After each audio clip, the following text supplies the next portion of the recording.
I think many of us or many of the audience are probably new to this agriculture scenario which we are talking of. There are some students, शायद उनको इतना नहीं मालूम होगा, but anyhow, before we open up for questions, can I request Manoranjan for a few minutes to add on to what Dr. Roy said, because Manoranjan is also in this field, and then we can learn from all the others also. There are, I think, many learned people amongst us.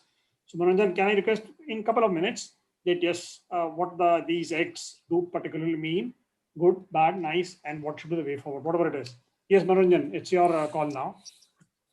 Okay, Dr. Malhotra, thank you very much. At the outset, I'm thankful to Dr. Rakesh Malhotra, chairman of this organization, and Dr. for organizing this extremely excellent discussion by Dr. Devesh Roy. Dr. Devesh Roy, as usual, did an outstanding job, and this is particularly important in these turbulent times where this issue has evoked widespread debates and discussions. I am reminded of a comment made by Victor Hugo about 600 years ago. I think when Dr. Manmohan Singh, the then finance minister of the country, way back in 1991, used this expression of Victor Hugo, which was said about 600 years ago, when he said that this is an idea whose time has come. So, despite stringent criticism of these three acts, I do feel very strongly, as Dr. Roy has demonstrated, that this is certainly an idea whose time has come. In this connection, as Dr. Roy has demonstrated, it's important for us to look at the larger picture, to look at the bigger macroeconomic picture without being oblivious to granular ground levels details. I think Dr. Roy highlighted one aspect, but maybe just for the sake of hammering this point, to try to get greater stress on that agriculture in India is marked by considerable asymmetry. By asymmetry, I mean that despite the fall in contribution of agriculture to the overall employment situation, it still contributes something like 43%, whereas its share in GDP is 16%. So there is an asymmetry here. So to improve productivity, so that it meets the avowed objectives of development, we need a paradigm shift. Possibly for far too long, we have been following a policy of more of the same.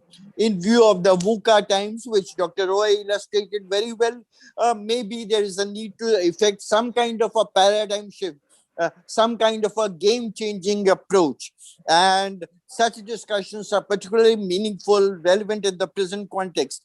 Just to place the whole thing in a proper historical and comparative perspective, I would like to draw attention to the fact that there have been large number of studies, I understand, of the Planning Commission, earlier Planning Commission, now the NITI, Reserve Bank of India, which demonstrates that if you view things in a proper historical and comparative perspective, you find that the growth rate of Indian agriculture since possibly 1945, 1950 to 2020 has been of the order of about 2%. So clearly, this is completely inadequate, grossly inadequate. We need much higher levels of productivity, value realization, export competitiveness. And it needs coordinated and concerted measures with a sense of urgency. Pioneering work, as I think Dr. Roy referred to very well, has been done in this area by Dr. Ashok Gulati, Ramesh Chand, and others. Even within the country, there need not be so many apprehensions. I don't know if some of you have gone to Gujarat. I went to Gujarat on a few occasions, and the Amul experiment there by NDDB. I think Dr. Malhotra is a postgraduate and also a PhD in agriculture also. So the kind of white revolution that has been brought, particularly in all over the country, but mainly in Gujarat, that has to be seen to be believed. So I suppose that provides important pointers in the way ahead.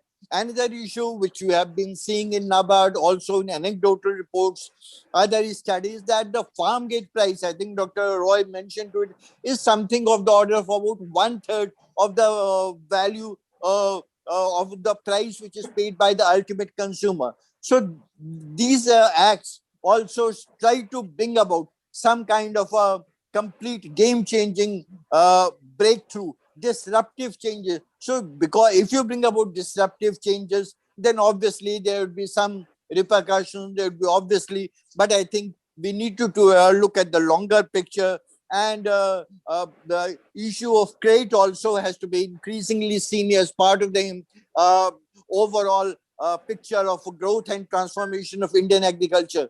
Having worked in DFIs, also in commercial bank, a leading commercial bank of the country, what you find is an area of great concern. Some work has also been done by Reserve Bank, National Institute for Rural Development, Hyderabad, and other body, ICR, that and having seen personally that the proportion of term lending, which can lead to significant disruptive changes, increases in productivity, has been going down steeply, particularly in percentage terms. So maybe together with these with this implementation of these agriculture acts, we can also look at increasing the credit flow, particularly the term lending components. So all this covers a very wide area, but this kind of debates and discussions are more welcome. They provide focused attentions of issues of considerable contextual significance.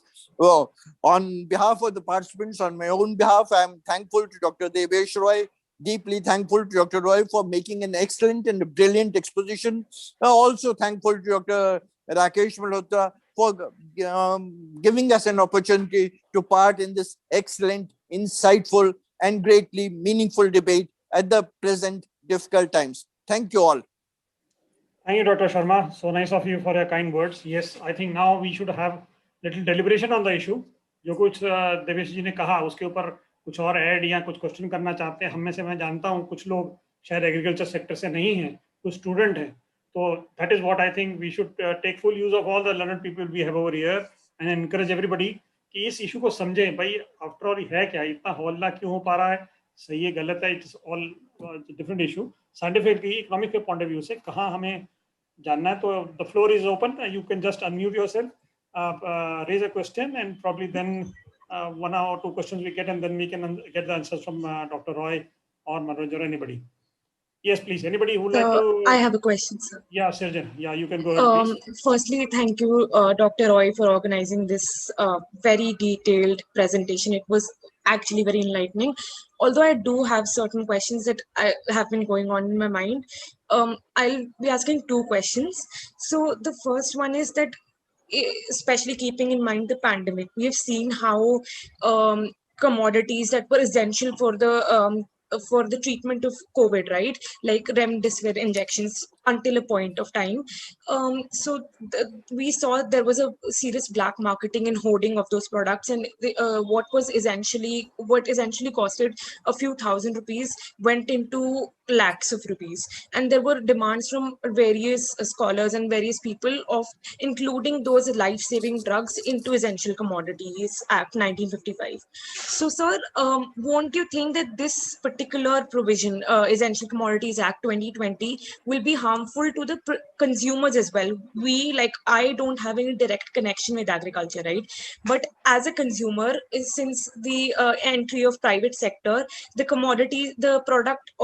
the price of the essential products like what we eat, green vegetables, etc., will rise to manifold. So won't you think that will be dangerous for the consumers as well? And secondly, sir, so since India is such a diverse country, not only in terms of its culture, but also in terms of the geography that we have, so the agriculture system of maybe Punjab and Haryana cannot be compared, or is not similar to that in Northeast or in the Southeast Indian states. So don't you think, rather than having a central agriculture policy, it is better to have a policy on the level of states? And since agriculture is also a state subject. Yes, that's all. Thank you. Thank you, Sirjan. Nice questions. Now I think the Vishesh. Let me come to the second question.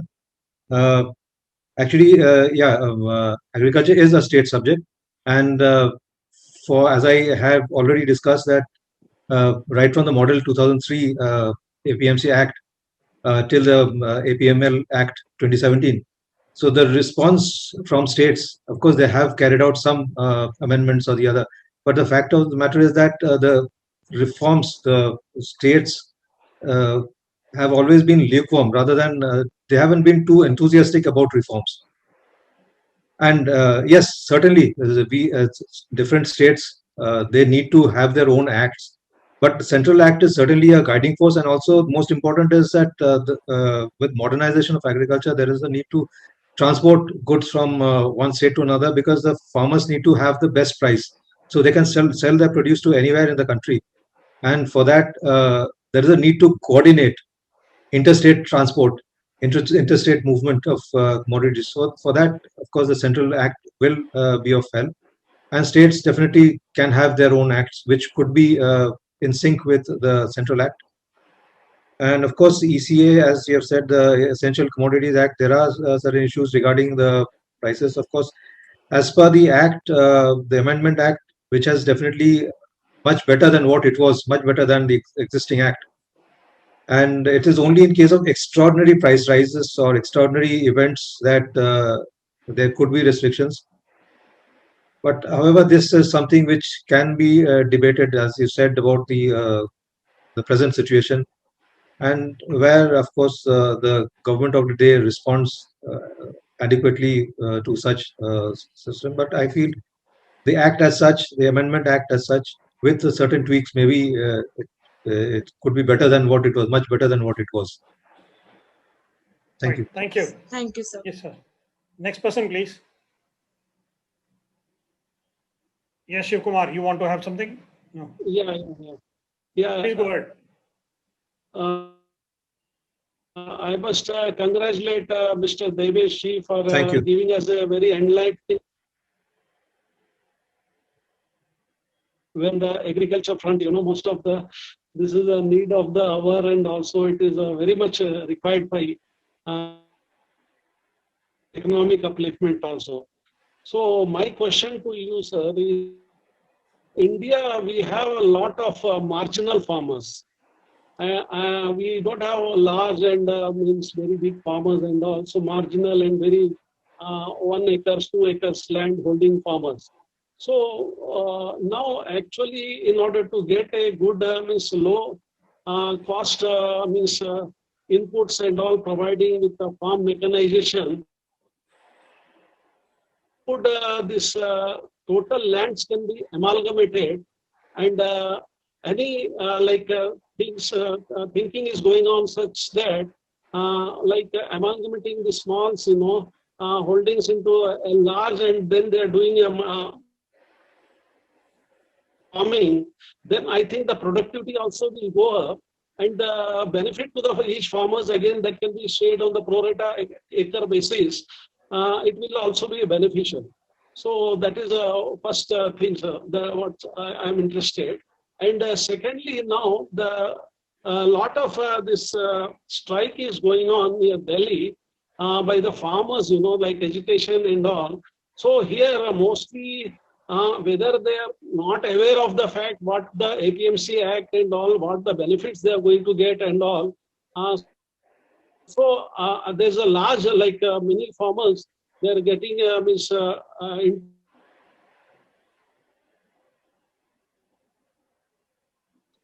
beneficial to them and beneficial to the country and beneficial to the government.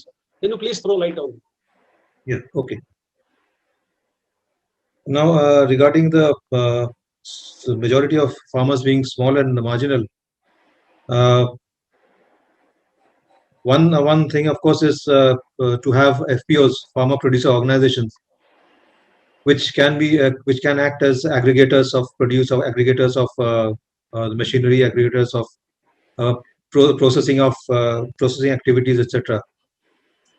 And of course, there is the Land Leasing Act, which also needs to be amended by all the states, and which can free more and more farmers of land for farming.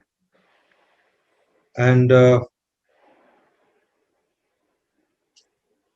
then as far as the cost of inputs, etc. are concerned, FPOs can hire machinery from custom hiring centers. Then inputs can be purchased at a lower cost. So the FPOs can have a far better bargaining power than individual farmers. And that is the reason why there is a need to have more and more FPOs, strong and more professional FPOs. And whether there can be consolidation of holdings, of course, that is a different issue altogether. If it is possible, maybe leasing of land by a large group of farmers can happen, then that is, of course, one possibility. Right. And coming to the second one, farmers' agitation, of course, I do not want to comment on the politics of it. But the fact is that it was mainly dominated by, originally dominated by the farmers of Punjab and Haryana, for whom APMC, the MSP and the APMC, that is what it's their whole livelihood depends on that.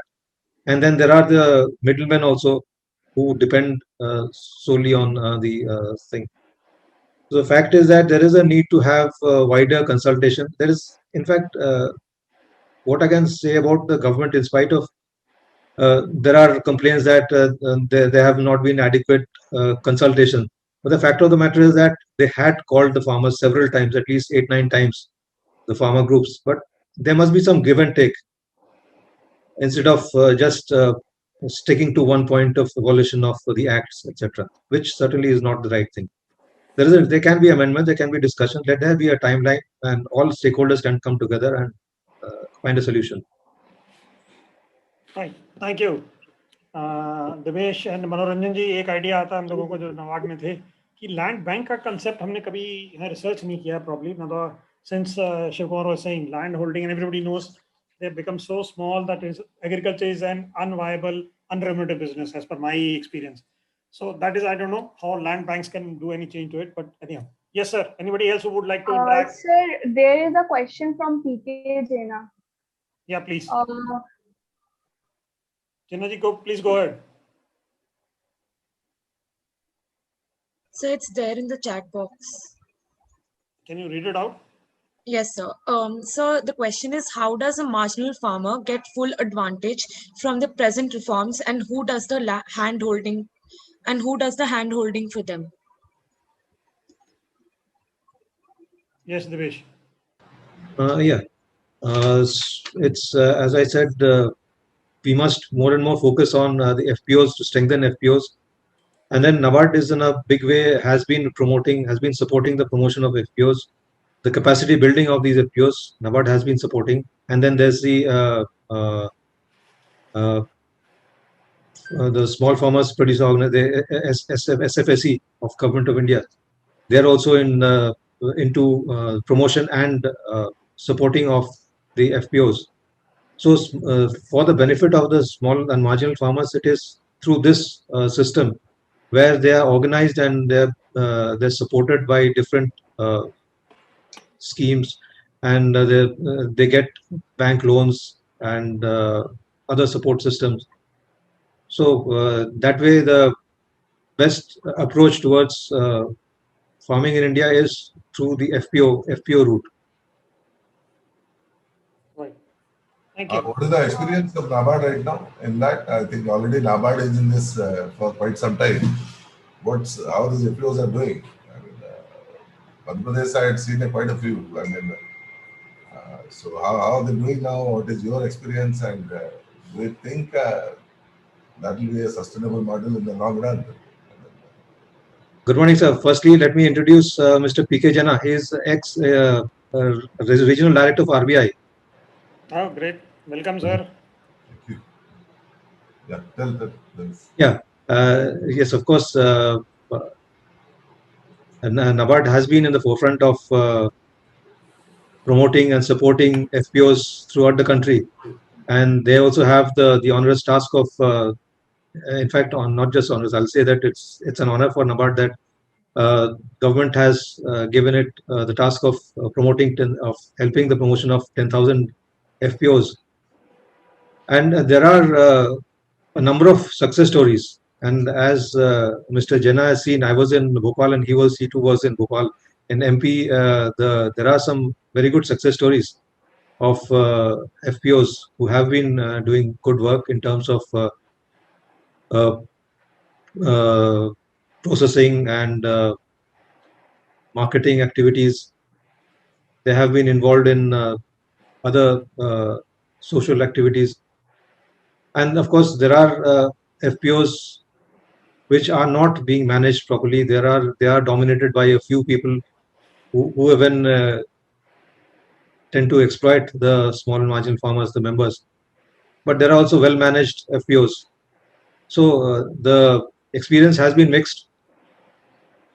And what is important is the capacity building of these FPOs, and of course to make them more and more professional and more market oriented in their approach. Yeah, I think I'll take up from what Mr. Jena just said. NABARD has got a great responsibility. I am also from NABARD, getting pension from NABARD. But I believe the role which is played from NABARD of the last 1 or 2 years, that killer instinct is missing. Probably all of us have to make it a point that yes, they need to come out and be more proactive than just receiving applications. I have my personal experience with the number of regional officers. I'll not name them, but it's okay. But some more refinements in the approach is required. That's my personal assessment. Right. Anyhow, let's go to the next question, please. Yes, Rashmi. Sir, there is a question from Devasis Podar. He has been asking about this question is, it appears that organized farmers will benefit from the farm law reforms. Then why farmers from Punjab, while they will gain anyway? Yeah, I couldn't get it. Why the farmers from Punjab? From Punjab, while they will gain anyway. Can I explain? Yeah, that's better. That's better, sir. So, good afternoon to all of you. I am Dr. Debashish Poddar from Kolkata. I am not trained in economics, so it is a learning session for me. So my question, I'm explaining that so far as these 3 farm laws are concerned, that is Amendment Acts, so far as I understood that organized farmers with large land holdings, they will anyway gain, whereas the small landholders, etc., that is marginalized people will suffer. And this is the criticism, well-established criticism against these amendment acts, though these amendments acts have several potential also.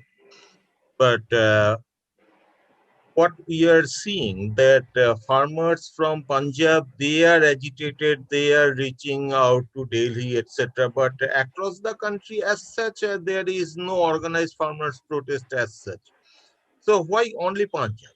Why not there is peasant unrest across the country over this? So if Dr. Roy kindly explain this background. Thank you. Actually, first of all, these acts will benefit the small and marginal farmers the most. It's actually for the benefit of small and marginal farmers. And as far as Punjab is concerned, as I said, it's a different state where Punjab and Haryana, traditionally, they have been the beneficiaries of the Green Revolution, where and of course the related things like the whole system, marketing system, it was all designed for the benefit of the farmers, the APMC. It was, and then the size of holdings was also larger compared to other parts of the country. And the reason for agitation, of course, is different. It's because they fear, they apprehend that the APMCs would close, or the MSP will no longer be there. But the government has made it absolutely clear that the APMCs will continue to grow, to be there. They should be made more professional, more. In fact, they'll be strengthened with the ENAMs and would be more effective and efficient, and so they can compete with the markets which could come up in the private sector, which is still in an nascent state, which is still not known how effective the private markets would be. So the fact is that it's, I don't want, as I said, I don't want to go into the politics of it, but the fact is that farmers would benefit, whether it's large or small, they would benefit from the acts. Thank you. Yes, anybody next? Yes, Sakshi, you can come on, please. So I have very little knowledge about corporate farming. It was like introduced in 5-year plans like long ago. And after the Vadra scam case happened, it was like, I think it was stopped.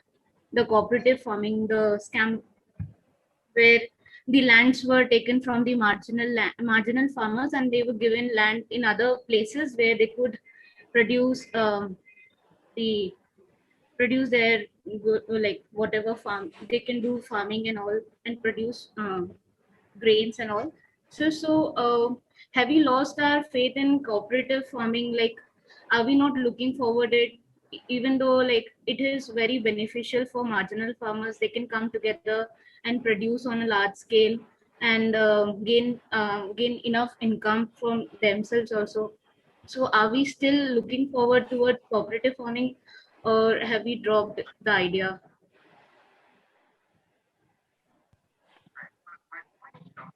Cooperative farming is still there, especially in Maharashtra. Especially, you'll see the sugarcane cultivation, and cooperative farming is definitely beneficial. And although it's not practiced in many parts of the country, but it is, as I said, it's quite successful in states like Maharashtra.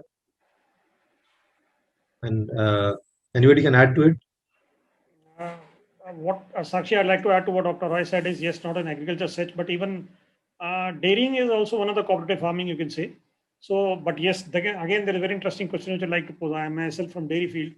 Amul has been successful in only Maharashtra. Okay, why is it not successful in the rest of the country? Why it has not become a movement of that scale, quantum? Why not in Punjab? Why not in UP? Why not?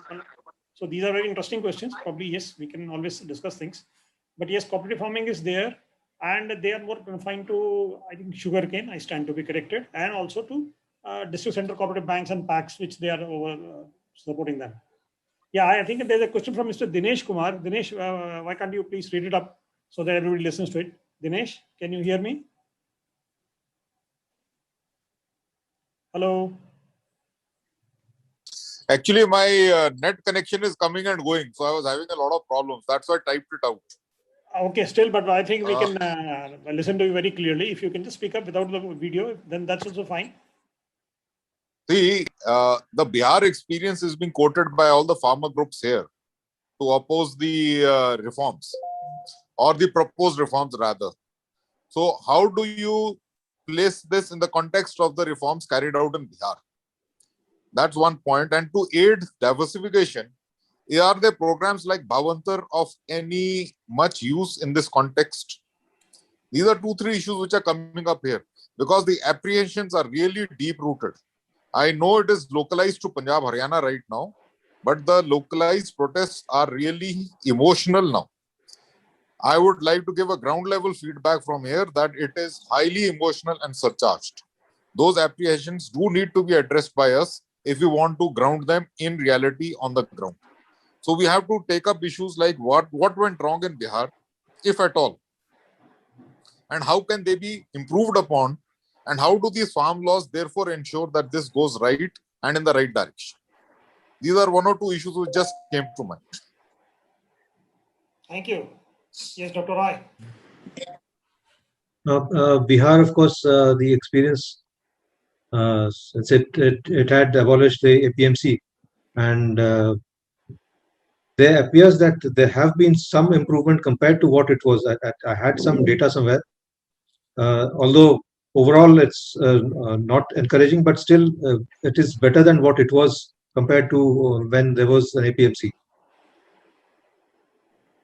Of course, it's always stated that about Bihar, but the problem is, of course, the lack of infrastructure, lack of investments. Most important is lack of investment in Bihar by the corporates.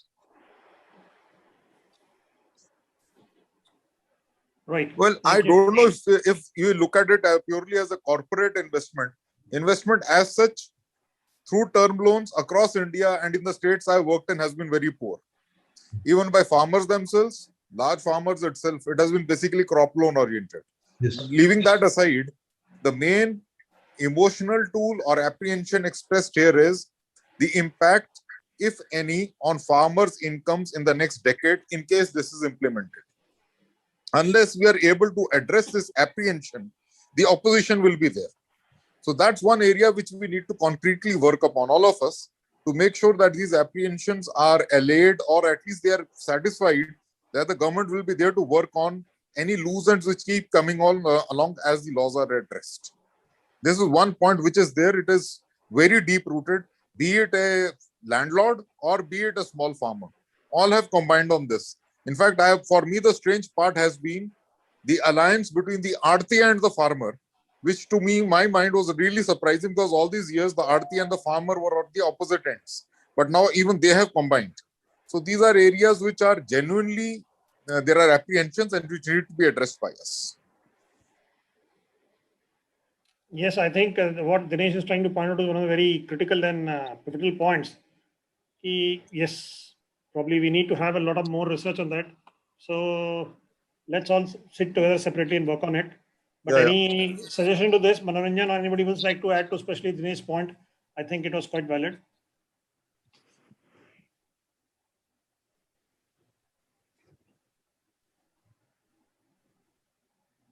Okay. Now, as I said, that there needs to be further consultations between all stakeholders. All stakeholders need to be part of it, and then give a timeline within which solution could be found. Kapila ji, any experience from your Himachal innings? If anything from there, you can add to the audience knowledge. See, Rakesh, the issue here is, as far as Himachal is concerned, there was not much of a reaction, to be really honest. Right. That's part one. But part two, I don't know whether I should be saying in a seminar, but off the record, strictly speaking, there are apprehensions. If suppose the state has set up a huge infrastructure for markets within Himachal in the last decade or so, they are apprehensive about the impact on the infrastructure and the investment once the private sector also moves in. That apprehension is very much there, even in Himachal Pradesh. There's an apprehension about increase in prices with the relaxation or the modifications of the third law also, which is there. There are also apprehensions of the FPOs about their marketing and their ability to produce and sell. There are apprehensions hidden. They are not commenting much, but the apprehensions are there. Firstly, even about the government on its infrastructure, which it has invested over the last few years. In case the income stream dries up, this infrastructure which has been developed so that the farmers don't have to drive all the way to Chandigarh, Delhi, Ludhiana to sell their produce, and they can sell it within the state, what will be the impact on them? What is the guarantee that the private players will not become like over here in Punjab, Haryana? It is quoted, it's also quoted in Himachal, that USA is essentially 4 companies today in the agriculture commodity space who are buying the produce from farmers, and they squeeze the farmers also. That is one point which is brought up repeatedly by all the people. How do you justify the laws if this happens the same way as it has happened in the USA or UK? Are there laws on controlling cartelization, on monopolization in due course if these acts are implemented? Right, thank you. Devesh, some fodder for our research. Probably we can do it, and we can rope in Kapila himself. He is now available for yes. this research. And with Manoranjan also around the corner, let's do something on this account. Anyhow, but honestly, I'm not an economist. No, it's okay. I'm clarifying that. It's nothing like that. See, we have economics mentors over here now. We'll get the fodder and put it in their plate, and they'll digest it. Don't worry. Okay. But let's do this. Collect. That's what I feel. Every one of us has some good experience. Why don't we pull it in and try to take some paper or something? No harm in that. Okay, no problem. Take it. Okay. Yes. Anybody else before we close down? I have one question. Yeah. Please. Yeah. Please go ahead. Hello, everyone. My name is Shubham. The presentation which we talked about here was consisting right from reforms, administration to funding and formalization. But one thing I believe I need thing that is lacking is the public trust that we have on agriculture. We see agriculture as a lack of subsistence. Like we always see that there has been marginalized farmers. They are not doing enough. And so, do you think that it is a case of lack of trust, that the corporates are not coming in and there's a crowding out of funding and other things involved? So, do you think the government needs to build on the trust that we have on agriculture and revamp that on the trust part, not exactly on the funding or the institution or the administration or the lawmaking, but the trust part that is essential for us now? Do we need to talk on that? Yeah, I agree with you regarding the trust part. Yes, of course. And regarding investments, corporate sector is of course not that much forthcoming in terms of investment in agriculture. See, the capital formation in agriculture is very low, and there's hardly any contribution by the GDP. So this there needs to be some kind of an understanding that the agriculture sector has to change, has to grow from subsistence to a profitable venture. But for that, you need to remove more and more people from the agriculture sector, skill them, and make them part of the value chain. Like you strengthen the agri value chain, right from production to the marketing, the processing, and exports, and move people from the farming community, skill them, and create jobs for them in the value chain, so that less and less people will be there, remain in agriculture, and they'll be working in bigger farms, and they'll be more productive. And you compare with other countries like the West, US or other countries where very few people are into agriculture, and there's more and more people into the value chains, like agri value chains, the processing sector, the exports and export of agriculture and all. So definitely there needs to be a complete paradigm shift in the thinking of the government. Of course, it is the acts. Of course, is a first step, and I feel there's much more to do. Right. Thank you. Anybody else? Shimon? Yes, sir. I have a question. Good.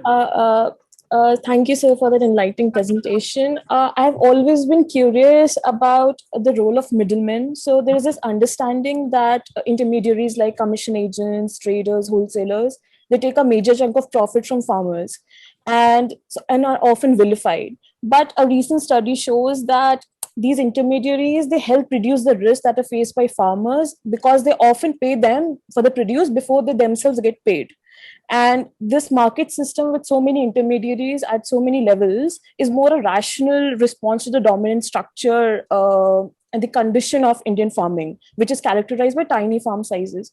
So do you think that the role of these middlemen have been misconceived, misunderstood, or is it a more of a necessary evil which is necessary in our agricultural system? Yes, the system evolved over the years because of the problems in the system.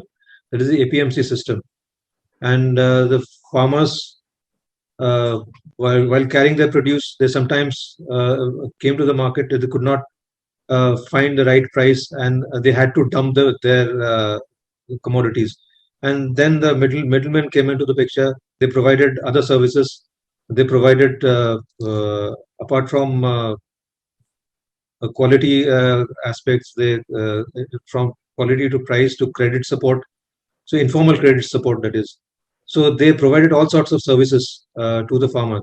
So and slowly the system got entrenched, and then they became part of the system. So now the idea is that there should be less and less of intermediation, so that ultimately the farmers must get the best price. After all, if we think in terms of the farmers as well as consumers, both should get the best price. And and for that, the intermediation level, in the number of intermediaries must be reduced. And for that, the whole system needs to be changed. And so these acts are a first step, and everybody should be on board. Of course, all stakeholders, as I said, all stakeholders should be on board, so that it should benefit all ultimately. Thank you, sir. Yes, Hold on, Rakesh. हाँ जी, Rakesh? बोलिए please. I have one point. Can you hear me? Yeah, of course. Please go ahead. Can you hear me?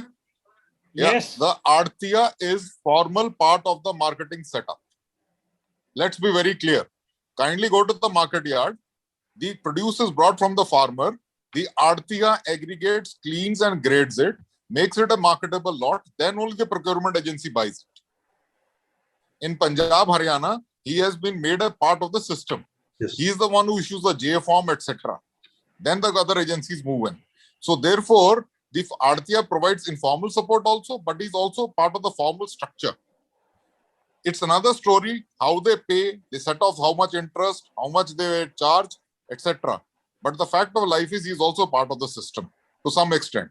And there's also a strong community angle to it that, let me be very frank, earlier many Artiyas were from another community and the farmers from another, especially in Punjab.